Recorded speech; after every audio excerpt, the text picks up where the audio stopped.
Hello সবাইকে, আশা করি সবাই অনেক ভালো আছেন। আমি কিন্তু আবার অনেক দিন পর একটা কেকের ভিডিও দিচ্ছি, কারণ আমার এর মাঝে কোনো অর্ডার ছিল না। আর তার থেকে বড় কথা, এখন পুজো চলছিল।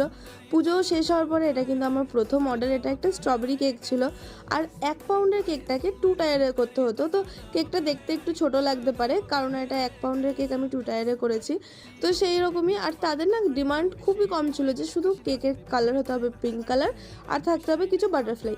তো সেই কথা মতো আমি পিঙ্কের 2টো শেড ইউজ করেছিলাম, আর বাটারফ্লাইও আমি ইউজ করেছিলাম। আপনাদের কেমন লাগলো ডিজাইনটা আমাকে কিন্তু জানাতে একদমই ভুলবেন। আর আমি কিন্তু সাথে এক্সট্রা করে অ্যাড করেছিলাম হোয়াইট কালারের সুগার বলস, কারণ ওটা দিলে না আমার মনে হয় দেখতে আরও সুন্দর লাগে কেকগুলো। তো সেই জন্য আমি ওটাও ইউজ করেছিলাম। তো আপনাদের কেমন লাগলো আমাকে কিন্তু জানাতে একদমই ভুলবেন না। আর আমার কাছে অর্ডার করতে আমাকে ইনস্টাগ্রামে বা ফেসবুকে ডিএম করতে পারেন। আমি কিন্তু থাকি বামনগাছিতে। যারা যারা এই লোকেশনে আশেপাশে আছে তারা অর্ডার করতে একদমই ভুলবেন না। দেখা হবে নেক্সট ভিডিওতে। বাই।